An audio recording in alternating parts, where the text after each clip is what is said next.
ব্রিটেনে মুক্তিযুদ্ধের অন্যতম সংগঠক ও সাপ্তাহিক বাংলা পোস্ট পত্রিকার সাবেক ম্যানেজিং ডাইরেক্টর আলহাজ আবু সৈয়দ মোহাম্মদ সিংকাপনির জানাজা ও দাফন সম্পন্ন হয়েছে।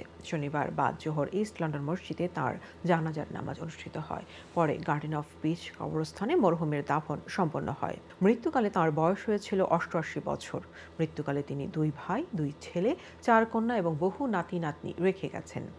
তার গ্রামের বাড়ি মৌলভীবাজার উপজেলার ঐতিহ্যবাহী সিংকাপন গ্রামে। ১৯৫৯ সালে যুক্তরাজ্যে এসে তিনি ক্যাটারিং ও ট্রাভেল ব্যবসার সাথে যুক্ত হন। বসবাস করতেন রেড ব্রিজ কাউন্সিলের ওয়ানস্টেড লেইনে। মরহুমের জানাজার নামাজে উপস্থিত ছিলেন বিভিন্ন রাজনৈতিক, সামাজিক ও ধর্মীয় সংগঠনের বিশিষ্ট ব্যক্তিবর্গ।